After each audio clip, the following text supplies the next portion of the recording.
Cadet college ভর্তি পরীক্ষার syllabus নিয়ে আপনারা অনেকে অবগত না। আপনাদের সন্তানেরা ক্যাডেট কলেজ ভর্তি প্রস্তুতি নিচ্ছে, কিন্তু তারা বুঝে শুনে নিচ্ছে না সিলেবাসের ভেতরে কোন টপিকটা আছে আর কোন টপিকটা নেই। তারা সেগুলো না ভেবেই তাদের কোচিং থেকে যে শিট দেওয়া হচ্ছে তারা মুখস্থ করছে এবং তাদের ব্রেনের যে ক্যাপাসিটি আছে সেটাকে আস্তে আস্তে কমাচ্ছে, এবং যার ফলে তার আউটপুটটা কম হচ্ছে এবং সে পরীক্ষায় পাচ্ছে কম নাম্বার। আলটিমেটলি দিন শেষে সে ক্যাডেট কলেজে চান্স পাচ্ছে না। এইরকম যদি আপনার সন্তানের অবস্থা হয় তাহলে এই ভিডিওটা আপনার জন্য। আপনি একদম কাট না করে সম্পূর্ণ ভিডিওটি দেখবেন এবং ভিডিওটি শেয়ার করে রাখবেন। আজকের ভিডিও হতে পারে আপনার একটি লাইফ সেভার এবং আপনার সন্তানও ক্যাডেট কলেজে চান্স পেয়ে যেতে পারে। তাহলে আমরা প্রথমে দেখব ক্যাডেট কলেজ ভর্তি পরীক্ষার যে সিলেবাসটা আছে সেখানে মান বন্টন কেমন দেওয়া থাকে। আপনারা হয়তো অনেকেই জানেন, আবার অনেকেই জানেন না, কিন্তু এখন থেকে আপনার সন্তানের পড়াশোনার প্রতিটা বিষয়ে আপনাকে জ্ঞান রাখতে হবে এবং জানতে হবে। দেখেন, ক্যাডেট কলেজ ভর্তি পরীক্ষায় ইংরেজি থেকে আসে টোটাল 100 মার্ক, এখানে গণিত থেকে আসে 100 মার্ক, বাংলা থেকে আসে 60 মার্ক, এবং আমরা যেটাকে সাধারণ জ্ঞান বা জিকে বলি সেটা থেকে আসে 40 মার্ক। টোটাল আমাদের রিটেন পরীক্ষা হয় 300 মার্কের মধ্যে। এরপর আমরা যদি সামনে যাই, আমরা এখানে দেখতে পারবো আমাদের যে ইংরেজি সিলেবাসটা দেওয়া আছে।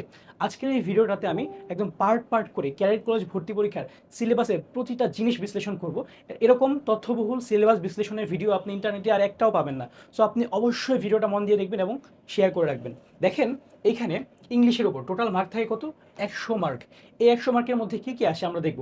প্রথমত আমরা জানবো যে এখানে দুইটা পার্ট আছে, একটা হচ্ছে কি গ্রামার, একটা হচ্ছে গাইডেড রাইটিং। সো গ্রামারের পার্টটা আগে আমরা ভালো মতো আগে বুঝি।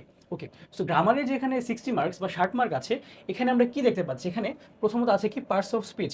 পার্টস অফ স্পিচ শুধু জানলেই হবে না, পার্টস অফ স্পিচ থেকে কী কী প্রশ্ন আসে, কীরকম প্রশ্ন আসে সেগুলো আমাদের জানতে হবে। আমাদের কিন্তু অন্বেষণ একাডেমির কিন্তু এই যে ক্যাডেট কলেজ ভর্তি পরীক্ষার যে গাইডের সেটটা আছে, ম্যাগনেট সাজেশন বুক, এর চাইতে ভালো বই আপনি আর একটাও পাবেন না। আমরা অলরেডি প্রি অর্ডার নিচ্ছি, আমাদের বই প্রায় হয়ে গিয়েছে, আমাদের বই একদম গুছিয়ে সব কিছু বানানো হয়েছে। ইনশাল্লাহ আগামী কিছুদিনের মধ্যেই আমরা আমাদের বইটি লঞ্চ করবো। আপনারা যারা নিতে চান বইটি, আপনারা অবশ্যই আমাদের পেজে আগেই নক করে রাখতে পারেন। ওকে, সো আমাদের এখানে যে পার্টস অফ স্পিচের উইথ দেয়ার কাইন্ডস, মানে পার্টস অফ স্পিচের যে টাইপগুলো আছে, ঠিক আছে, মানে কী কী, মানে পার্টস অফ স্পিচের মধ্যে কী কী আছে, নাউন, প্রোনাউন, অ্যাডজেক্টিভ, এরকমভাবে আপনাকে ধরে ধরে জানতে হবে। তারপর identification of parts of speech, মানে এখানে কোনটা কোন পার্টস অফ স্পিচ সেটাকে আমাদের জানতে হবে। Then changing form of parts of speech, parts of স্পিচের ফর্মকে কীভাবে আমরা চেঞ্জ করতে পারি। সো মোটামুটি আমাদের একটা ধারণা কিন্তু হবে। আর আরেকটা জিনিস বলে রাখি, এই যে আমাদের গ্রামারগুলো আছে, ম্যাক্সিমাম গ্রামারগুলো কিন্তু আসে আমাদের যে ইংলিশ ফর টুডে বইটা আছে, কিন্তু ইংলিশ ফর টুডে বইটার ভেতর থেকেই যে এই যে গ্রামারগুলো আছে সেটা কিন্তু কোথাও পড়ানো হয় না এবং আপনি কোনো বইয়েই পাবেন না। আমাদের কিন্তু ক্যারেট ম্যাগনেট সাজেশন বইটা যে আছে সেখানে কিন্তু খুব ভালো মতো আমরা গুছিয়ে বানাচ্ছি। সো আবারও বলে রাখছি, বইটার প্রি অর্ডার চলছে, আপনারা বইটা নিতে চাইলে দ্রুতই আমাদের সাথে যোগাযোগ করে রাখেন। এরপর দেখেন আর্টিকেলস। আর্টিকেলস বলতে আমরা কী কী জানি? এ অ্যান্ড দ্য, এইসব জিনিসপত্র আছে। সো এগুলো থেকে কীরকম প্রশ্ন আছে সেগুলোকে আমাদের জানতে হবে, এবং এগুলোর যে এক্সেপশনাল এক্সাম্পলস আছে সেগুলো কিন্তু জানতে হবে। দেন আমরা কি দেখতে পাচ্ছি? নাম্বার। নাম্বারের এখান থেকেও কিন্তু সিঙ্গুলার অ্যান্ড প্লুরাল, এই নাম্বারগুলো একদম ডিটেলসে জানতে হবে, বিগত বছরের প্রশ্ন বিশ্লেষণ করে জানতে হবে। আমরা কিন্তু আমাদের যে ক্যাডেট কলেজ ভর্তি পরীক্ষা আছে, সেপ্টেম্বরের ব্যাচটা আছে, সেটা নিয়ে যদি একটু বলি কথা বলার মাঝে, আমাদের ব্যাচে কিন্তু আমরা ধরে ধরে একদম ক্যাডেট কলেজ ভর্তি পরীক্ষার বিগত 10 বছরের প্রশ্ন বিশ্লেষণ করে আমাদের কিন্তু ক্যাডেট কলেজ ভর্তি পরীক্ষার যে বুক সেটটা আসছে সেখানে কিন্তু টোটাল 5টা বই থাকবে। এর মধ্যে কিন্তু একটা বই ক্যাডেট কলেজ ভর্তি পরীক্ষার প্রশ্ন ব্যাংক, সেই প্রশ্ন ব্যাংক একদম বিশ্লেষণ করে আমরা কিন্তু সুন্দর করে পড়াই আমাদের ব্যাচে। তো আমরা মেইন ভিডিওতে ফেরত যাই। এখানে যদি আমরা একটু যাই, আমরা দেখতে পারবো এখানে, সরি, ওকে, সো এখানে আমরা দেখতে পাবো আর কি কি আসে। জেন্ডার, আমাদের জেন্ডারের মধ্যে কি কি আছে? Male, female, neutral gender. So এইভাবে আমরা আরও আমাদের জেন্ডারের যে প্রকারভেদ আছে সব মিলিয়ে, ঠিক আছে, আমাদের মেল কোনটা, ফিমেল জেন্ডার কোনটা, তারপর আমাদের কোনটা হচ্ছে ক্লিপলিঙ্গ, মানে প্রতিটা জিনিস একদম গুছিয়ে গুছিয়ে আমাদের জানতে হবে, ঠিক আছে। এবং ক্যালকুলাস ভর্তি পরীক্ষায় কীভাবে আগে প্রশ্ন এসেছে সেভাবে আমাদের জানতে হবে। দেন আমাদের সেন্টেন্সেস, ঠিক আছে, আমাদের সেন্টেন্সেসের মধ্যে আমরা দেখবো সেন্টেন্সের কী কী টাইপ আছে, কীভাবে মিনিংয়ের ওপর মানে অর্থের উপর ভিত্তি করে সেন্টেন্সকে কীভাবে ভাগ করা যায়। তারপর আমাদের স্ট্রাকচার্সের উপর ভিত্তি করে আমাদের সেন্টেন্সকে কী ভাগে ভাগ করা যায়, এবং আইডেন্টিফিকেশন, সেন্টেন্স চেঞ্জ কীভাবে করতে হয়, প্রতিটা জিনিস একদম গুছিয়ে গুছিয়ে পড়তে হবে। তারপর আমরা এখানে দেখতে পাচ্ছি কি টেন্স, আমাদের টেন্সের ক্ষেত্রেও প্রেজেন্ট, পাস্ট, ফিউচার, টেন্সের মধ্যে আমাদের যে টাইপগুলো আছে সেই টাইপগুলোকে আমাদের ধরে ধরে বুঝে পড়তে হবে। এবং আমাদের এই জিনিসটা বুঝতে হবে যে গ্রামার কোনটার পর কোনটা শিখতে হবে, জাস্ট মুখস্থ করালেই হবে না। আমাদের ব্যাচে কিন্তু আমরা আমাদের যে ম্যাগনেট সাজেশন বইটা আছে ক্যারেটের, সেটা দেখে একদম কোহেরেন্স ঠিক রেখে একদম বুঝে বুঝে আমরা কিন্তু এই টেন্সগুলোকে পড়াচ্ছি, এবং অন্য গ্রামারের টপিকগুলো আছে সব কিছুকে কিন্তু আমরা সুন্দর করে গুছিয়ে গুছিয়ে পড়াচ্ছি, ঠিক আছে। তারপর আমরা যদি দেখি এখানে কি আছে, right form of verb corrections, এটা কিন্তু খুবই ইম্পর্টেন্ট একটা টপিক, কিন্তু আমরা আমাদের যে চিরাচরিত বা কোচিংগুলোতে আছে সেখানে আমরা গুছিয়ে পড়াচ্ছি না এটাকে। আমরা কি করছি? আমরা এই জিনিসটাকে আমরা মুখস্থ করাচ্ছি নিয়মগুলো, কিন্তু আসলে এইভাবে গ্রামার পড়ালে কতটুকু মনে থাকে? আমাদের বুঝিয়ে বুঝিয়ে পড়তে হবে। রাইট ফর্ম ভার্বের কোন নিয়ম কখন হয়? ইউনিভার্সাল থাকলে সেখানে কি নিয়ম হবে? আমাদের এখানে ফ্যান্সি যে ওয়ার্ডটা আছে এটা যদি থাকে সেখানে কি হবে? উইশ থাকলে কি হবে? আমাদের প্রতিটা জিনিস জাস্ট নাও থাকলে কি হবে নিয়মটা? এভাবে বুঝে বুঝে পড়তে হবে। তারপর এখানে ট্রান্সফরমেশন অফ সেন্টেন্সেস, এখানে আমরা দেখি যে মিনিং বেসড যে সেন্টেন্স ট্রান্সফরমেশন হয় আর স্ট্রাকচার বেসড যেটা হয়, এগুলো আমরা কীভাবে পড়বো? নিয়মগুলো কী কী? ক্যাডেট কলেজ ভর্তি পরীক্ষায় কোন টাইপ থেকে বেশি বেশি আসে সেটা আমাদেরকে জানতে হবে। ডিগ্রি অফ কম্পারিজনস, এটা আমাদেরকে কিন্তু খুব ভালো মতো পড়তে হবে, ইম্পর্টেন্ট একটা টপিক। তারপর মডেলস, এই টপিক নিয়ে আমাদের স্টুডেন্টদের অনেক ঝামেলা থাকে, এটা গুছিয়ে গুছিয়ে পড়তে হবে। দেন আমাদের কি আসে? কমপ্লিটিং সেন্টেন্সেস, সেন্টেন্সের কমপ্লিশন, মানে একটা সেন্টেন্সের হাফ দেওয়া আছে, এটাকে কোন নিয়মে চেঞ্জ করতে হবে, এগুলো গুছিয়ে গুছিয়ে পড়তে হবে। সাবজেক্ট ভার্ব এগ্রিমেন্ট, এটা একটা ইম্পর্টেন্ট টপিক, ঠিক আছে, এটা খুব ভালো মতো পড়তে হবে। Then non finite verbs, infinitive, gerund and participle, এগুলো কিন্তু খুবই ইম্পর্টেন্ট টপিক, এগুলোকে ধরে ধরে শিখতে হবে। দেন WH কোয়েশ্চেন্স, WH কোয়েশ্চেন্সটাও কিন্তু খুব ভালো মতো পড়তে হবে। সিনোনিমস অ্যান্ড অ্যান্টোনিমস, আমাদেরকে বুঝতে হবে কোনগুলো ইম্পর্টেন্ট। আমাদের বোর্ড বইয়ের ভেতর থেকেই কিন্তু এগুলো আসে, আমরা কিন্তু একদম বিসিএসসি এর মতো অগাধ সাগরে পা দেওয়া যাবে না, একদম ধরে ধরে সব পড়লে হবে না, বুঝতে হবে যে ক্লাস 6 এর জন্য কোনগুলো ইম্পর্টেন্ট, আগের পরীক্ষাগুলোতে কী কী ধাঁচে এসেছে। দেন স্পেলিংস অ্যান্ড ওয়ার্ড ফরমেশন, স্পেলিংগুলো এরকম সেম, হাজার হাজার স্পেলিং আছে, কোনগুলো পড়বে আপনার সন্তান সেগুলোর জন্য কি আমাদের ভালো মতো পড়তে হবে, আগে থেকে আমাদের অ্যানালাইসিস করতে হবে যে কোনগুলো এসেছে আগে। Then matching words or sentence parts, words with their meaning or parts of sentence with other parts, মানে ওয়ার্ডের সাথে আমাদের সেন্টেন্সের ম্যাচিং করতে হবে, ঠিক আছে, এই জিনিসগুলো কিন্তু প্র্যাকটিস করতে হবে। Then rearrangement of jumbled words to make sentences, এই জিনিসগুলো আমাদের করতে হবে। জাম্বলড ওয়ার্ড থেকে আমাদের কী হবে? সেন্টেন্স বানাতে হবে। যেমন আমি বললাম আই অ্যাম আ স্টুডেন্ট, এখানে একটা জাম্বলড ওয়ার্ড থাকবে স্টুডেন্ট এম আই, এটাকে আমাদের গুছিয়ে একটা সেন্টেন্স বানাতে হবে। সেজন্য কি আমাদের সেন্টেন্সের স্ট্রাকচার জানতে হবে, টেন্স জানতে হবে। আমাদের না আসলে কোহেরেন্স ঠিক রেখে পড়তে হবে। পড়াশোনা কঠিন কিছু না, পড়াশোনা আসলে স্ট্র্যাটেজি দরকার, গুছিয়ে পড়া দরকার। গুছিয়ে যখন থেকে আমরা পড়তে পারবো পড়াশোনা কিন্তু খুব ইজি হয়ে যাবে। দেন পাংচুয়েশনস অ্যান্ড ক্যাপিটালাইজেশনস, পাংচুয়েশনের নিয়মগুলো পড়তে হবে, ঠিক আছে। তারপর translating Bengali sentences into English, ঠিক আছে, একটা বাংলা সেন্টেন্সে কীভাবে ইংলিশে আমরা ট্রান্সলেট করতে পারি এগুলো বুঝে বুঝে পড়তে হবে। Then use of phrases and idioms, phrases and idioms আমাদের কিন্তু সব মুখস্থ করলে হবে না, বুঝে বুঝে পড়তে হবে। রেড লেটার ডে মানে কি, এসিড টেস্ট মানে কি, এবিসিডি মানে কি, বেড অফ থর্নস কি আর বেড অফ রোজেস কি, এই জিনিসগুলোকে বুঝে বুঝে আমাদের পড়তে হবে। Then use of linking words sentences or connectors, এই যে এই জিনিসগুলোকে আমাদের ধরে ধরে পড়তে হবে। আপনি দেখেন এখানে আমাদের বেশ কিছু টপিক দেওয়া আছে কিন্তু অনেক গ্রামাটিক্যাল আইটেমস কিন্তু নাই, কিন্তু আপনার সন্তানকে এই জিনিসগুলো পড়ানো হচ্ছে, তার মাথায় বার্ডেন দেওয়া হচ্ছে।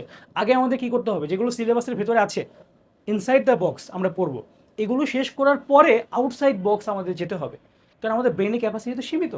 আর ক্লাস 6-এর একজন স্টুডেন্টের ব্রেনের ক্যাপাসিটি তারই একটু সীমিত হয়, তো অনেক কিছু এই টাইমে বুঝে না, এত কিছু চাইলেও আসলে মনে রাখা সম্ভব হয় না, তাই বুঝে বুঝে পড়তে হবে। সবচাইতে ইম্পর্টেন্ট জিনিস এখন যেটা আমাদের আজকের এই সিলেবাস বিশ্লেষণের যে এত বড় একটা ভিডিও হচ্ছে, আপনারা এখন পর্যন্ত কারা ভিডিওটা দেখছেন আসলে খুব কম মানুষই আমি জানি আসলে অ্যাটেনশন ধরে রাখতে পারবে শেষ পর্যন্ত, কারণ শেষ পর্যন্ত আসলে সবাই তো ক্যারিয়ার করে চান্সও পাবে না।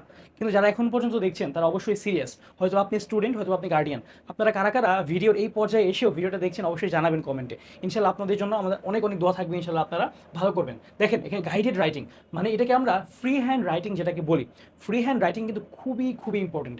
আমাদের ফ্রি হ্যান্ড রাইটিংয়ের ক্ষেত্রে আপনি একটা জিনিস দেখেন যে প্রথমত কী আসে? প্যারাগ্রাফ অল কম্পোজিশন, এই যে গাইডেড ওর সেমি গাইডেড, মানে আপনাকে বই থেকেও দিতে পারে, বাইরে থেকেও দিতে পারে, আপনাকে বলে দিতেও পারে যে এইভাবে এইভাবে লেখেন। যে লেটস সে আমরা একটা প্যারাগ্রাফ লিখতে দিলাম যে আর রেফ্রিজারেটর, মানে একটা ফ্রিজের উপর, ঠিক আছে, তো আপনাকে বলে দিতেই পারে what is a refrigerator, then হচ্ছে how many types of refrigerators, the advantages disadvantages, how did the refrigerator became one of the key component of our houses, এরকমভাবে অনেক কিছু আপনাকে বলে দিতে পারে। আদারওয়াইজ আপনাকে কিছু নাও বলে দিতে পারে, জাস্ট আর রেফ্রিজারেটর, এটার উপর একটা কম্পোজিশন আর প্যারাগ্রাফ লেখেন। সো আমাদেরকে সবভাবে প্রিপারেশন নিতে হবে। আমাদের যে কোনো টপিক আসলে গাইডেড রাইটিংয়ের ক্ষেত্রে বা আমাদের এখানে যে ফ্রি হ্যান্ড রাইটিং আছে আমরা কীভাবে নিজেরাই লিখতে পারি একদম বানিয়ে বানিয়ে, সেজন্য আমাদের গ্রামার পারতে হবে, স্ট্রাকচার পারতে হবে, অ্যান্ড অবশ্যই we should do plenty of practices, ঠিক আছে, আমাদের অনেক অনেক প্র্যাকটিস করতে হবে। ওকে, সো এরপর আমরা দেখি এখানে যে producing a conversation or text on a given situation, মানে একটা সিচুয়েশন দেওয়া আছে, সেই সিচুয়েশনের উপর একটা আমাদের ডায়ালগ লিখতে হবে, ঠিক আছে। আর একটা ডায়লগ লেটস এমন যে ক্যাডেট কলেজ ভর্তি পরীক্ষার ভাইভা হচ্ছে, এই ভাইভার উপর ভিত্তি এখন তুমি একটা ভাইভা বানাও, এই ভাইভাতে এমন যে তোমাকে যে প্রশ্নই করছে তুমি কোনো প্রশ্নই পাচ্ছ না, এখন তুমি কীভাবে কী করবে। এরপর এরকম লেটস আরেকটা সিচুয়েশন যে তুমি রাস্তায় হেঁটে যাচ্ছ, তোমার মনে হচ্ছে কেউ তোমাকে পেছন থেকে ফলো করছে, এখন তুমি কী করবে। এর উপর ভিত্তি করে ডায়লগ লেখো। এরকম জিনিস আমাদের প্র্যাকটিস করতে হবে। এরকম গুছিয়ে গুছিয়ে আমরা যদি প্রতিটা জিনিসে 10টা করে প্র্যাকটিস করি, 10টা পরীক্ষা দিই, আমরা খুব ভালো করতে পারবো। এই সুযোগটাই কিন্তু আমরা আমাদের ক্যারিয়ার অন্বেষণ যে ব্যাচটা আছে, এই ব্যাচে কিন্তু আমরা নিয়মিত এই সুযোগ দিচ্ছি। আমাদের কিন্তু এই যে মাসে 4টি যে পরীক্ষা হয়, এর মধ্যে কিন্তু আমাদের ফ্রি হ্যান্ড রাইটিংয়ের উপর অনেক অনেক পরীক্ষা দিতে পারবে আপনার সন্তান, এবং সে নিজেকে যাচাই করতে পারবে। ঠিক আছে? এরপর যদি আমরা সিলেবাস আবার ফেরত যাই, আমরা দেখতে পারবো কি পিকচার ডেসক্রিপশন। ঠিক আছে? মানে একটা ছবি দেওয়া আছে, লেটসে একটা ছেলে দৌড়াচ্ছে, ঠিক আছে, তার পেছন পেছন একটা কুকুর দৌড়াচ্ছে। এখন এটাকে বিশ্লেষণ করতে হবে খুব সুন্দরভাবে। আমরা ছবিটা দেখবো আসলে ছবিতে কি হচ্ছে, কেন হচ্ছে, কি হতে পারে, কি না হতে পারতো, কেন হচ্ছে। এরকম অনেক জিনিস আমরা কিন্তু আগে থেকে প্র্যাকটিস করে যাই, আমরা কিন্তু খুব ভালো মতো এটাকে বিশ্লেষণ করতে পারবো। তারপর এখানে যদি আমরা দেখি যে formal or personal letters, formal আর পার্সোনাল লেটার আর ইমেল, মানে পার্সোনাল কিছু ইমেল হতে পারে যে তোমার বন্ধু অনেক দিন ধরে অসুস্থ, তাকে তুমি দেখতে যেতে পারছো না, তুমি তাকে একটা ইমেল লেখো। ঠিক আছে? এরকম। তারপর ফর্মাল একটা লেটার হতে পারে, মানে কি আমরা যেটাকে অ্যাপ্লিকেশন বা দরখাস্ত বলি, যে তুমি হচ্ছে তোমার টিচারের কাছে ব্যাচ ট্যুর নিয়ে একটা অ্যাপ্লিকেশন লেখো। ঠিক আছে? দেন হচ্ছে comprehension of seen unseen text. মানে কম্প্রিহেনশন মানে হচ্ছে কি একটা টেক্সট দেওয়া থাকবে, বই থেকেও দেওয়া থাকতে পারে, বাইরে থেকেও দেওয়া থাকতে পারে। লেটসে বাইরে থেকে টেক্সট দেওয়া থাকলো, এরকম একটা টেক্সট যে ইলন মাস্ক হচ্ছে বিশ্বের সবচেয়ে ধনী, তার আছে টেসলা, স্পেস এক্স, সে হচ্ছে এইভাবে কাজ করে, তার ভবিষ্যতে ইচ্ছা মানুষকে সে নিয়ে মঙ্গল গ্রহে যাবে, সে অনেক কিছু করছে। তার টেসলা হচ্ছে ইভি কার, মানে ইলেকট্রিক ভেহিকল, তার কারটা এখন বিশ্বে খুব পরিচিত হচ্ছে। মানুষ এখন গ্যাস চালিত বা তেল চালিত কার থেকে মানুষ এখন মুভ করছে কি ইলেকট্রিক কারের দিকে। এরপর থেকে আমাদের দেওয়া থাকবে যেখানে 5টা কোয়েশ্চেন থাকবে যে ইলন মাস্কের এই যে প্রযুক্তিগুলো এটাকে বিশ্বকে এগিয়ে নিয়ে যেতে কীভাবে হেল্প করছে। আমাদের কিন্তু শুধু টেক্সট পড়লেই হবে না, আমাদের টেক্সটটাকে ধারণ করতে হবে, বুঝতে হবে, আমাদের প্র্যাকটিস করতে হবে। সেই সুযোগটাই থাকবে কিন্তু আমাদের ক্যাডেট অন্বেষণের এই পরীক্ষাগুলোতে, এবং আমাদের বইতে অনেক এক্সারসাইজ থাকবে। ঠিক আছে? তারপর আমাদের কমপ্লিটিং আর স্টোরি ফ্রম গিভেন আউটলাইন্স, একটা আউটলাইন দেওয়া থাকলো। Let's say Akash sir is a teacher of Anweshan cadet academy and he teaches us many subjects. তারপর শেষ, এই 2টা লাইনই দেওয়া আছে। আকাশ স্যার টিচার অনেক কিছু পড়ায়, তারপর বাকিটা আমাদের করতে হবে যে সে কেমন টিচার, সে কি ভালো টিচার নাকি সে খারাপ টিচার, সে কি পড়ায়, সে কেন পড়ায়, তার উদ্দেশ্য কি। এইভাবে আমাদেরকে আগাতে হবে, এটা মিনিংফুল স্টোরি বানাতে হবে, এবং সেটা অবশ্যই ভালো স্টোরি, এবং আমাদের বর্তমান কনটেক্সচুয়াল কোনো স্টোরি হলে খুবই ভালো হয়। এগুলো আমরা শিখিয়ে দিব। প্রতিটা জিনিসের পড়াশোনার মধ্যে কিন্তু শর্টকাটও আছে, আবার লং ওয়েও আছে। আমাদের লং ওয়েটা এবং শর্টকাটটা 2টা জিনিসকেই ভালো মতো বুঝতে হবে। Then creative or argumentative writing from a given situation, একটা সিচুয়েশন দেওয়া আছে, এখানে ক্রিয়েটিভ স্টোরি লিখতে হতে পারে, এবং আর্গুমেন্টেটিভ, তুমি আর্গুমেন্ট দাও। লেটস সে এখানে আগুন লেগেছে, এখানে আটকা পড়েছে কে, একটা বৃদ্ধ আটকা পড়েছে, একটা শিশু আটকা পড়েছে, তুমি এখন আগে কাকে বাঁচাবে। That's the thing. এখানে তো আর্গুমেন্ট দিতে হবে, আমি আগে শিশুকে বাঁচাবো কারণ শিশু অনেক দিন বাঁচতে পারে, তার পটেনশিয়াল, বৃদ্ধটা যে কোনো টাইম মারা যেতে পারে। এটা বলতে পারো যে শিশুর বেঁচে থাকার, মানে তার, শিশু বলতে পারো যে একটা ইয়াং বা এরকম কিছু, যে বৃদ্ধকে আমি বাঁচাবো আগে কারণ তার হার্ট অ্যাটাক হতে পারে, শিশুর হার্ট অ্যাটাক হওয়ার চান্সটা কম এখানে। মানে তুমি তোমার আর্গুমেন্টটা দিবে, এখানে আমি বলছি না আমি কোনটা, তুমি যেটার আর্গুমেন্টটি দিবে না কেন সেটার উপর তোমাকে স্টিক থাকতে হবে, এবং তুমি বুঝে শুনে আর্গুমেন্টটা দিবে। দেন ইংলিশ ফর টুডে ক্লাস 6 বা NCTB, that's the main thing. এই জিনিসটা আমাদের অনেক জায়গায় অনেক কোচিংয়ে ভালো মতো পড়ানো হয় না। তোমার যে ইংলিশ বইটা আছে অবহেলিত, অযত্নে পড়ে আছে, যাকে তুমি খুলেও দেখোনি, বইটা খুললেই তোমার এখন মনে হবে যে হ্যাঁ নতুন নতুন গন্ধ পাচ্ছি, এই বইটা পড়তে হবে। এই বইটা নিয়ে আমরা আমাদের যে ম্যাগনেট সাজেশন বুক আছে, আমাদের ক্যারেট কোচ ভর্তি পরীক্ষার, আমরা একদম প্রতিটা অধ্যায়ের থেকে কী কী প্রশ্ন আসতে পারে, এই যে একটা মজার ব্যাপার বলি, এই যে টপিকগুলো আছে না, এই টপিকগুলো থেকে আমরা অধ্যায় ভিত্তিক, লেসন ভিত্তিক কিন্তু প্রশ্ন বানিয়েছি। ঠিক আছে? সো এখানে আমাদের মোটামুটি ইংলিশের যে আমাদের যে প্রাথমিক ভিত্তিক যে আমাদের ইয়েটা, মানে কি বলে আমাদের সিলেবাস বিশ্লেষণ, সেটা কিন্তু এখানে শেষ হচ্ছে। আমরা এক ভিডিওতে সবগুলো করে করতে গেলে কিন্তু দেখা যাবে আলটিমেটলি আপনারা দেখবেন না ভিডিওটা, তবুও আমি বানাচ্ছি। কিছু মানুষ যারা আসলে টাইম বেঁচে যাবে, একটা ভিডিওতে আমি দিয়ে দেবো সব কিছু একদম। ওকে? সো এখন আমরা দেখব ক্যাডেট কলেজ ভর্তি পরীক্ষার যে গণিত সিলেবাসটা আছে সেটা। ঠিক আছে? আমাদের ক্যাডেট কলেজ ভর্তি পরীক্ষার যে গণিত সিলেবাসটা, এখানে আমরা কি দেখব যে এখানে আমরা যে 10টা জিনিস দেখতে পাচ্ছি, এটা সম্পূর্ণটা কি আমাদের গণিতের যে বইটা আছে সেই বইয়ের চ্যাপ্টার্স। ঠিক আছে? এই গণিতের বইয়ের চ্যাপ্টারগুলো। এইখানে আমরা দেখতে পাচ্ছি স্বাভাবিক সংখ্যা ও ভগ্নাংশ, অনুপাত ও শতকরা, পূর্ণ সংখ্যা, বীজগণিতীয় রাশি, সরল সমীকরণ, জ্যামিতির মৌলিক ধারণা, ব্যবহারিক জ্যামিতি, বিভিন্ন ধরনের জ্যামিতিক আকৃতি ও তাদের পরিমাপ, তথ্য উপাত্ত, বুদ্ধিমত্তা বিষয়ক গাণিতিক সমস্যাসমূহ। এটা হচ্ছে ডিফারেন্ট জিনিস। ঠিক আছে? তো এখানে দেখেন আমাদের এই যে চ্যাপ্টারগুলো আছে, এই চ্যাপ্টার থেকে কী কী আসে আমাদের সেগুলোকে খুঁজে বের করতে হবে। শুধু ম্যাথ চ্যাপ্টারে ম্যাথ করলেই হবে না, আমাদের প্র্যাকটিস করতে হবে। আমাদের প্রতিটা চ্যাপ্টার থেকে MCQ প্র্যাকটিস করতে হবে, আমাদের ট্রু অ্যান্ড ফলস প্র্যাকটিস করতে হবে, আমাদের fill in the blanks practice করতে হবে, আমাদের শর্ট কোয়েশ্চেন প্র্যাকটিস করতে হবে, আমাদের ব্রড কোয়েশ্চেন প্র্যাকটিস করতে হবে। সেটা 5 মার্কের হতে পারে, সেটা 8 মার্কের হতে পারে, সেটা 12 মার্কের পর্যন্ত হতে পারে, 10 মার্কেরও হতে পারে আমাদের কোয়েশ্চেনগুলো। আমাদের সিকিউ ক্রিয়েটিভ কোয়েশ্চেন প্র্যাকটিস করতে হবে। আমাদের প্রতিটা চ্যাপ্টার থেকে প্রতিটা জিনিসকে আমাদের ধরে ধরে বুঝে বুঝে পড়তে হবে। শুধু একটা চ্যাপ্টার করে গেলেই হবে না, সেই চ্যাপ্টার থেকে আমাদের প্রশ্ন পরীক্ষা দিতে হবে, আমাদের ভালো একটা বই ফলো করতে হবে। ঠিক আছে, জাস্ট একের পর এক পড়ে গেলাম, বিগত বছরে সব প্রশ্ন সলভ করে গেলাম, no, that's not the correct way. ঠিক আছে, আমাদের কি করতে হবে, আমাদের বুঝে শুনে এই বছরের সিলেবাস অনুযায়ী আমাদেরকে ধরে ধরে পড়তে হবে। ঠিক আছে, সো এটি আমাদের মোটামুটি ম্যাথের ব্যাপারটা আরেকটা জিনিস যে আমাদের ম্যাথের ক্ষেত্রে ক্লাস 7-8-এর বইগুলোর কিছু কনসেপ্ট আমাদের কাজে লাগে। ক্লাস 7-8 থেকেই যে সব আসছে আমি এমন বলছি না, ক্লাস 7-8-এর বইয়ের কিছু কিছু কনসেপ্ট যেগুলো আমাদের বেশ কাজে লাগে এবং বেশ পরীক্ষায় আসে কিছু কিছু ম্যাথের ক্ষেত্রে, সেই জিনিসগুলোকে আমাদের বুঝে বুঝে পড়তে হবে। আজকে ক্লাসে আমি সব আসলে ডিটেলসে বলতে পারবো না, আজকে জাস্ট আমি সিলেবাসটা বিশ্লেষণ করে দিচ্ছি, সেক্ষেত্রে আমাদের মানে ক্লাসগুলো করতে হবে। ঠিক আছে, ওকে। তারপর আমরা যদি সামনে যাই একটু, আমরা এখানে সামনে গেলে দেখতে বাংলার ক্ষেত্রে আমাদের পড়ার স্ট্র্যাটেজিটা কীরকম হবে আমি বলি। প্রথমত আমাদের বোর্ড বইটা পড়তে হবে, দেন আমাদের গ্রামার পড়তে হবে, দেন আমাদের ফ্রি হ্যান্ড রাইটিং বাংলার ক্ষেত্রে যেগুলো, ঠিক আছে, মুক্তহস্ত লিখন সেগুলো করতে হবে। বাংলা বইয়ের সাহিত্য অংশের মধ্যে আমরা যেগুলো দেখি যেমন কবিতা, গল্প, প্রবন্ধ, আমাদেরকে আগে জানতে হবে বিগত বছরের প্রশ্ন অ্যানালাইসিস করে কি কি আসে। আমি আবারও বলছি, আমাদের যে বিগত বছরের যে প্রশ্ন অ্যানালাইসিস, এটার উপর কিন্তু আমাদের যে প্রাথমিক বৃত্তির ম্যাগনেট সাজেশন বুক আছে, এই সেটের মধ্যে কিন্তু আমাদের প্রাথমিক বৃত্তির যে প্রশ্ন ব্যাংক সেটাও কিন্তু ইনক্লুডেড থাকবে। সো এটা কিন্তু খুবই সহায়ক হবে। আপনি যদি আগে থেকে না জানেন যে পরীক্ষায় কী আসবে, আপনি কীভাবে লিখবেন গিয়ে।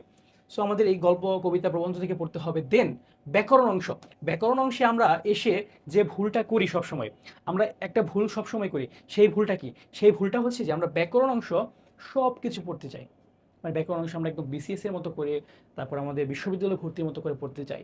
কিন্তু যারা প্রশ্ন করে তারা তো জানে এখানে পরীক্ষা দিচ্ছে কারা, 10 থেকে 12 বছরের বাচ্চারা পরীক্ষা দিচ্ছে, তাদের কি ক্যাপাসিটি একজন ইউনিভার্সিটি গ্র্যাজুয়েট বা একজন কলেজ গ্র্যাজুয়েটের মতো? অবশ্যই না। তাহলে আমাদেরকে বুঝতে হবে যে কতটুকু তাকে দিতে হবে। ভাষা ও বাংলা ভাষা টপিকটা আমরা পড়বো, ধ্বনিতত্ত্ব পড়বো, রূপতত্ত্ব পড়বো, বাক্যতত্ত্ব পড়বো, বাগর্থ পড়বো। হ্যাঁ, এখন আপনি বলতে পারেন যে এর মধ্যে তো সবই পড়ে। হ্যাঁ, ইয়েস, সবই পড়ে, বাট সব কিছুর একটা লিমিট আছে। ক্লাস 6-এর বাচ্চার জন্য কতটুকু লাগবে সেটাকে আমাদের বুঝে বুঝে পড়তে হবে। বানান পড়বো, বিরাম চিহ্ন পড়বো, অভিধান পড়বো। হ্যাঁ, সব টপিকই এর মধ্যে ইনক্লুড হয়ে যায়। ধ্বনিতত্ত্বের মধ্যে আমাদের ধ্বনি আছে, বর্ণ আছে, তারপর আমাদের নত্যসত্ত্ব বিধান আছে, রূপতত্ত্বের মধ্যে আমাদের পদ, এগুলো সবই আছে। বাক্যের মধ্যে আমরা বাক্যের অর্থ অনুযায়ী প্রকারভেদ, আমাদের বাক্যের গঠন অনুযায়ী প্রকারভেদ, বাগর্থের মধ্যে আমাদের অনেক মুখস্থ আইটেম আছে, বাগধারা, এক কথায় প্রকাশ, ঠিক আছে, বানান আছে, বিরাম চিহ্ন। বাট বুঝে বুঝে যে আসলে আগের বছরের প্রশ্ন বিশ্লেষণ করে আমাদেরকে দেখতে হবে মানে কতটুকু up to which limit the questions are coming in the exam. ঠিক আছে, আমাদেরকে বুঝতে হবে। দেন নির্মিতি অংশটা খুবই ইম্পর্টেন্ট, খুবই ইম্পর্টেন্ট। আবার 40 মার্ক, 100 মার্কের মধ্যে 40 mark, can you even imagine? আপনি কি এটা আসলে ভাবতে পারছেন? এই 40 মার্ক আপনার সন্তানের লিখতে হবে। এই 40-এর মধ্যে যদি খারাপ করে ফেলে তাহলে কিন্তু টান, মানে একদম অনেক নাম্বার কমে যাবে। টোটাল আমি আবারও বলি, 100 মার্কের মধ্যে 80 মার্ক, লিটারালি 80 মার্ক কিন্তু এরকম ফ্রি হ্যান্ড রাইটিং, মানে আপনার সন্তানকে লিখে লিখে প্রতিটা মার্ক অর্জন করতে হবে। এই 80-এর মধ্যে কেউ যদি 70 পায় তার চান্স তো মোটামুটি নিশ্চিত হয়ে যাবে। সো ফ্রি হ্যান্ড রাইটিং ভালো মতো প্র্যাকটিস করতে হবে। আপনার সন্তান যদি ফ্রি হ্যান্ড রাইটিংয়ে এখনও গ্যাপ থাকে, আমাদের ব্যাচে কিন্তু অবশ্যই তাকে দেওয়া উচিত। কারণ আমরা প্রতি সপ্তাহেই ফ্রি হ্যান্ড রাইটিংয়ের এক্সাম নিচ্ছি, প্রতিটা ক্লাসের পর আমরা যতগুলো ফ্রি হ্যান্ড রাইটিং এক্সাম নেওয়া যায় আমরা নেওয়ার চেষ্টা করছি। ঠিক আছে, দেখেন অনুধাবনটা আমাদের পারতে হবে। দেন সারাংশ সারমর্ম, আমাদেরকে আগে নিয়ম পড়তে হবে, জাস্ট মুখস্থ করলেই হবে না, সারাংশ সারমর্ম প্র্যাকটিস করতে হবে ধরে ধরে। দেন ভাব সম্প্রসারণ, আমাদেরকে জানতে হবে আমাদের কতটুকুর মধ্যে লিখতে হবে, আমাদের টাইম সেন্স নিয়ে কাজ করতে হবে, পত্র লিখন বুঝতে হবে, অনুচ্ছেদ রচনা, প্রবন্ধ রচনা। আমাদের শুধু মুখস্থ মানে জাস্ট কিছু কিছু জিনিস কিন্তু মুখস্থ করতে হবে আমাদের, এমন না সব কিছু বানিয়ে লেখা যাবে। আমাদেরকে প্র্যাকটিস করতে হবে, আমাদের বই থেকে দেখতে হবে, সব কিছু বুঝে বুঝে আমাদের পড়তে হবে। ঠিক আছে, এখানে দেখেন চারো পাঠ যে আমাদের বইগুলো কাজে লাগবে। বাংলা ব্যাকরণ ও নির্মিতি মানে ক্লাস 6-এর যে ব্যাকরণ বইটা আছে এবং যে আমাদের সাহিত্য পাঠের যে বইটা আছে সেগুলো কিন্তু খুব ভালো মতো পড়তে হবে। আবারও বলছি, একটা ক্লাস করে কিন্তু ক্যারিকুলারে চান্স পাওয়া যাবে না। আমি সব সিলেবাস বিশ্লেষণ করছি, অনেক মিথ বাস করছি, আপনার যে ভ্রান্ত ধারণা ছিল সেগুলোকে আমি ভেঙে দিচ্ছি, কিন্তু তার মানে এই না এই ক্লাস দেখে চান্স পেয়ে যায়। পড়াশোনা করতে হয় প্রচুর পরিমাণে। এরপর অনেক বড় একটা জিনিস আমরা যেটাকে মনে করি সেটা হচ্ছে কি, বাংলাদেশ ও বিশ্ব পরিচয়, বিজ্ঞান, ইতিহাস, খেলাধুলা, ডিজিটাল প্রযুক্তি, সাধারণ জ্ঞান। দেখেন এখানে কিন্তু টপিকটাকে আমরা শুধু সাধারণ জ্ঞান বলি, কিন্তু এতই কি সাধারণ জিনিসটা, এটা কিন্তু খুব অসাধারণ একটা জিনিস। অনেক পড়াশোনা করতে হয়, অনেক বুঝে বুঝে পড়াশোনা করতে হয়। অ্যান্ড আমি হচ্ছে সাধারণ জ্ঞানে বলতে পারেন যে আমি এই জিনিসটা নিয়ে বেশি কাজ করি ক্যাডেট কলেজ ভর্তি পরীক্ষার জন্য। সো এই জিনিসটা নিয়ে আমি একটু ভালো মতো আলোকপাত করব। সাধারণ জ্ঞানের কথা যদি আমরা বলি, প্রথমত আমাদের 3টা জিনিস মাথায় আসবে সবার আগে। সেই তিনটা হচ্ছে তিনটা বোর্ড বই, বাংলাদেশ ও বিশ্ব পরিচয় বোর্ড বই, বিজ্ঞান বোর্ড বই এবং বাংলা আমাদের যে আইসিটি তথ্য ও যোগাযোগ প্রযুক্তি, এই যে আমাদের তিনটা জিনিস আছে, এই তিনটা জিনিসকে আমাদের আগে খুব ভালো মতো পড়তে হবে। ঠিক আছে, এই বইগুলো এগুলো থেকে কী কী প্রশ্ন আসে, আমাদের এমসিকিউ আসে, আমাদের শর্ট কোয়েশ্চেন আসে, আমাদের ফিল ইন দ্য ব্ল্যাঙ্কস বা শূন্যস্থান পূরণ আসে, আমাদের ট্রু ফলস বা সত্য মিথ্যা আসে, আমাদের শর্ট কোয়েশ্চেন আছে, বলে ফেলেছি অলরেডি, আমাদের ব্রড কোয়েশ্চেন আসে। আমাদের কিন্তু বুঝতে হবে যে কোনটা কি, ঠিক আছে, আমাদের প্র্যাকটিস করতে হবে। আমাদের কিন্তু এই জন্য যে ক্যারিয়ার অন্বেষণ ম্যাগনেট সাজেশন যে বুকটা আসছে সিরিজটা, টোটাল 5টা বইয়ের একটা সেট থাকবে, এত গোছানো ক্যারিয়ার কলেজ ভর্তি পরীক্ষার জন্য বই আপনি কোথাও পাবেন না। আপনি অবশ্যই আমাদেরকে পেজ দিয়ে রাখুন, আমাদের পেজে মেসেজ দিয়ে রাখুন, আমাদের পেজটাকে ফলো দিয়ে রাখুন, ইউটিউব চ্যানেল সাবস্ক্রাইব করে রাখুন। আমাদের বই আসলে অতি শীঘ্রই আপনারা ইনশাল্লাহ ডিটেলস পেয়ে যাবেন, আপনারা প্রি অর্ডারও করে রাখতে পারেন। তারপর দেখেন আমরা কিন্তু এই সাধারণ জ্ঞানটাকে নিয়ে এত কিছু বলি, ক্যারিয়ার কলেজ ভর্তি পরীক্ষার সাধারণ জ্ঞান অনেক কিছু, অনেক পড়া না, আমরা এটাকে কঠিন বানিয়ে ফেলেছি। আমাদের সন্তানদের মাথা ভর্তি আমরা তথ্য ঢোকাচ্ছি, তারা ইনপুট নিচ্ছে কিন্তু আউটপুট দিতে পারছে না। সেই কারণে আমাদের কী করতে হবে, আমাদের বুঝে বুঝে পড়তে হবে। দেখেন অল্প কিছু জিনিস কিন্তু দেওয়া আছে এবং বুঝতে হবে, যে টিচার পড়াবে তাকে জানতে হবে এর মধ্যে কী কী আসতে পারে। যেমন দেখেন বাংলাদেশের শিল্প ও সংস্কৃতি, খুব বেশি টপিক কিন্তু না, অল্প কিছু টপিক। বাংলাদেশের সশস্ত্র বাহিনী ও ক্যাডেট কলেজ সমূহ, খুব বেশি টপিক না, অল্প কিছু জিনিস। হ্যাঁ, এখানে এই দুটো টপিক একটু ফাস্ট, একটু বড়, এই দুটো টপিক একটু ভালো মতো পড়তে হবে। আমরা কিন্তু আমাদের বইটাতে এই অর্গানাইজেশন এই সিরিয়ালে কিন্তু আমরা প্রতিটি টপিক নিয়ে কাজ করছি এবং প্রতিটি টপিক নিয়ে কিন্তু আমরা এইভাবেই বানাচ্ছি তথ্যগুলো। আমরা যাচ্ছে তাই আমাদের বইতে রাখছি না, আমাদের ব্যাচেও পড়াচ্ছি না।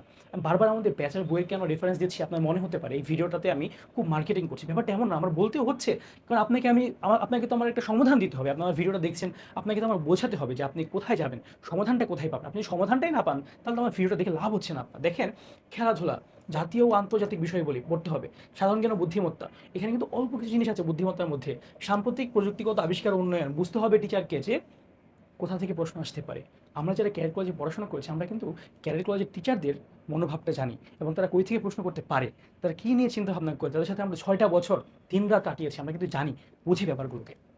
বাংলাদেশের ইতিহাস, বাংলাদেশের ইতিহাসের দেখেন বাংলাদেশের ইতিহাস শুরু হয় অনেক আগে থেকে, আমাদের সেই মৌর্য যুগ, চন্দ্র যুগ, গুপ্ত যুগ, এইসব টাইম থেকে আস্তে আস্তে আস্তে আস্তে অশোকের সময় থেকে পাল সেন, তারপরে ইখতিয়ার উদ্দিন মোহাম্মদ বিন বখতিয়ার খলজির যে সময়টা ছিল, এই সময়টাকে পার করে করে আস্তে আস্তে আমরা বর্তমান সময়ে এসেছি মুক্তিযুদ্ধের মাধ্যমে। এই টাইমের মধ্যে একটা ক্লাস 6-এর বাচ্চার জন্য ঠিক কতটুকু দরকার, যতটুকু দরকার ঠিক ততটুকুই দিতে হবে, তার চেয়ে বেশি দিলে সে কিন্তু মনে রাখতে পারবে না। এবং আমাদের বইটাতে আমরা খুব গুছিয়ে গুছিয়ে দিয়েছি, আমাদের ব্যাচেও আমরা খুব গুছিয়ে গুছিয়ে পড়াচ্ছি, একদম সুন্দর হবে সব কিছু প্রিপারেশন ইনশাল্লাহ। তারপর দেখেন পৃথিবীর ইতিহাসে গুরুত্বপূর্ণ ঘটনা, পৃথিবীর ইতিহাসটা অনেক বড় তাই না, আমাদেরকে বুঝতে হবে যে কোন কোন পার্ট থেকে প্রশ্ন আসতে পারে, ঠিক আছে। দেন বিশ্ব বরেণ্য ব্যক্তিত্ব, বিশ্বে তো হাজার হাজার বরেণ্য ব্যক্তিত্ব আছে, এর মধ্যেও গুছিয়ে পড়াতে হবে, ঠিক আছে। দেখেন এই যে আমাদের এত বড় সিলেবাস, ক্যাডেট কলেজ ভর্তি পরীক্ষার সিলেবাস কিন্তু সত্যি সত্যি অনেক বড়, কিন্তু ঠিক যতটা না বড় আমরা ততটাই বড় করি, আরও বড় করে প্রেজেন্ট করি আমাদের স্টুডেন্টদের সামনে। তাই আমরা আমরা ভাবি যে এত বড় দেখালে সে অনেক পড়াশোনা করবে, কিন্তু আপনি যখন তাকে ভয় দেখাবেন সে কিন্তু পড়াশোনা ভালো মতো করতে পারবে না, সে কিন্তু ভয় পেয়ে যাবে। সো আমাদের কী করতে হবে, আমাদেরকে এই জিনিসগুলোকে সুন্দরভাবে সিম্পলভাবে প্রেজেন্ট করতে হবে। আপনারা যারা গার্ডিয়ানরা শেষ পর্যন্ত ভিডিওটা দেখছেন অবশ্যই আমাকে কমেন্টে জানাবেন যে হ্যাঁ আমি শেষ পর্যন্ত দেখেছি, আমি দেখতে চাই আসলে কতজন ভিডিওটা দেখলো এবং তারা উপকৃত হলো। আপনি যদি ভিডিওটা দেখেন শেষ পর্যন্ত, আবার একটা জিনিস আমি বলি, আমাদের কিন্তু ক্যারিয়ার ব্যাচটা আছে, এই ক্যারিয়ার ব্যাচে আমরা কী কী পড়াচ্ছি দেখেন, আমাদের শেষ 4 মাসের ক্যারিয়ার ব্যাচে ইনশাল্লাহ আমরা ধরে ধরে প্রতিটা জিনিস পড়াবো, কমপ্লিট করে দেবো। আপনার সন্তানকে যদি আপনি আবাসিকে রাখেন অনাবাসিকে রাখেন যেখানে রাখেন, আপনি আমার ভিডিও দেখে দুইটা উপকৃত হতে পারেন। আপনারা যারা আবাসিকে রেখেছেন তারা তো অবশ্যই আমাদের ব্যাচে ভর্তি করতে পারবেন না, তারা অবশ্যই আমাদের কাছ থেকে ক্যারিয়ার অন্বেষণ যে ম্যাগনেট সাজেশন বইটা আছে অবশ্যই আপনি কালেক্ট করতে পারেন। কারণ এই বই থেকে আপনি যে পরিমাণ উপকৃত হবেন অন্য কোনো বইয়ে এরকমভাবে গুছিয়ে পড়াচ্ছে না। আমরা একদম সিলেবাস অনুযায়ী ধরে ধরে, সিলেবাসটা যেভাবে সাজানো আমরা ওইভাবেই প্রতিটা টপিককে আমরা গুছিয়েছি আমাদের বইয়ে। আপনি ইনশাল্লাহ ভালো একটা অবস্থায় যেতে পারবে আপনার সন্তান। আর আপনারা যারা এখনো আবাসিকে দিননি, অনাবাসিকে আপনার সন্তানকে পড়াচ্ছেন, বাসায় রেখে পড়াচ্ছেন, অন্য জায়গায় পড়াচ্ছেন, আপনার যদি মনে হয় যে এরকমভাবে গোছানো একটা ব্যাচ আপনার দরকার, যেমন আমাদের সপ্তাহে 5 দিন ক্লাস হচ্ছে, 4টা পরীক্ষা হচ্ছে, সাপ্তাহিক পড়া ধরা হচ্ছে, ভাইবার জন্যও সম্পূর্ণ প্রস্তুতি হয়ে যাচ্ছে একসাথেই। তারপর আমাদের 1-to-1 মেন্টরিং, মানে আপনার সন্তানের যদি কোনো সমস্যা থাকে সে ক্লাসেই টিচারকে হাত তুলে প্রশ্ন করতে পারবে, ঠিক আছে। বর্তমানে কিন্তু পৃথিবী বদলে যাচ্ছে, আমরা যদি এখনো ভাবি যে অনলাইনে কি পড়াশোনা হয়, পিছিয়ে থাকবো। আপনি কখনোই অফলাইনে আপনার বাসার এখানে দেশের বেস্ট টিচারদেরকে একসাথে পাবেন না। আমরা সারা দেশের সব ভালো টিচারকে একত্র করেছি আমাদের এক ছাদের নিচে। সো ইনশাল্লাহ আপনার সন্তানের ক্যারিয়ার হবে, আপনার স্বপ্ন পূরণ হোক। ভিডিওটা দেখে যদি আপনার মনে হয় যে আপনি উপকৃত হয়েছেন অবশ্যই জানাবেন। অ্যান্ড আপনারা অবশ্যই একটা কাজ করবেন, আমাদের যে ফেসবুক পেজ অন্বেষণ ক্যারেট একাডেমি, ঠিক আছে? আমি এখানে লিখে না দিয়ে আপনার হয়তো বা ফেসবুক পেজ বা ইউটিউব চ্যানেল থেকে দিয়েছি, যেখানে থাকেন না কেন আপনারা দেখবেন। আর আমাদের যে কোনো ব্যাচে ভর্তি করাতে বা বই নিতে যে কোনো দরকারে আমাদের এই যে নাম্বারটা দেওয়া আছে, এই নাম্বারে হোয়াটসঅ্যাপে আপনি যোগাযোগ করবেন। আপনি হোয়াটসঅ্যাপে মেসেজ দিয়ে রাখবেন, তাহলে ইনশাল্লাহ সর্বোচ্চ সময়ের মধ্যে আপনি আপনার রেসপন্সটা পাবেন। ধন্যবাদ সবাইকে, আসসালামু আলাইকুম।